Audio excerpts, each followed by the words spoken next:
was born here, in these mountains, out in East Tennessee, where the high trees can almost touch the sky. It's an ancient place, one where the hills are so old that the rivers have carved out dark and forbidden hollows for themselves. Some of those dark places have been abandoned since long before the over-mountain Cherokee ever hunted the land, and frankly, they should stay that way. You might call it superstitious to have the fear of the deep woods that we do here. You might even link it back to some primate fear of the unknown. I don't think you can deny, though, that there are strange things you can remember that make you more than a little frightened of the irrational. Can't you recall a time when you were driving down some deserted stretch of highway late at night and caught a glimpse of something that maybe, just maybe, wasn't a deer crossing the road ahead of you? Isn't there anything from the shadowy reaches of childhood's earliest memories that might not be as imaginary as you tell yourself that it is? We remember those things too. Out in the forest late at night, or in one of those hidden coves where the TVA lakes reach out into the hills.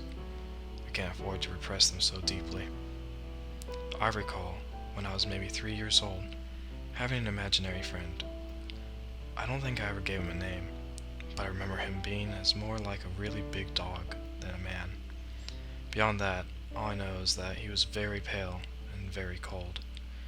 My mom says that I would go out to play with him within the tree lines. She says that she made me stop when she noticed that I wasn't alone. That much I'm sure happened. I'm not as sure about the teeth or the claws that I remember now in retrospect. I could have invented those. I could have also invented the smell of dirt and rot, and how he asked me that last evening to go with him to play deeper in the woods, just before my mother called me back home. 10 years after the last time I ever played with my friend. I started middle school. Back then, I was in class with a girl and her brother named Jessica and Danny, respectively. I spent a lot of time with them, Danny and his sister. Sometimes, all three of us would go out to play at Walter Lake. They had a public beach before it had to be shut down because of industrial runoff. We weren't supposed to leave that strip of beach, but one day, Danny and Jessica snuck off. I'd follow them into the woods for about 20 feet before I chickened out and turned back. I'm glad I was chickened that day. Turns out, they found a place to play in a cove where the water dipped down to over 300 feet, just a few yards offshore. The drop went off beyond down into a valley that used to be called Johnson's Woods before the TVA flooded it. Jenny got out there and he drowned. Everyone said, of course, that Danny just got out there and couldn't swim. No one challenged it, because no one wanted to admit that it might be something other than simple to cause a teenage boy drowning. Problem is, Danny could swim like a fish. They never found a body, and Jessica would never talk about it. In fact, she wouldn't talk at all for weeks, and she was never the same again. Jessica could never move on, no matter how hard she tried. She grew up tall and sickly, probably never more than 90 pounds, and never healthier than a 2-week flu. They call it survivor's guilt. Her eyes were sunken and hollow, and her hair was thinner than it should have been. The girls picked on her, and the boys never spoke to her.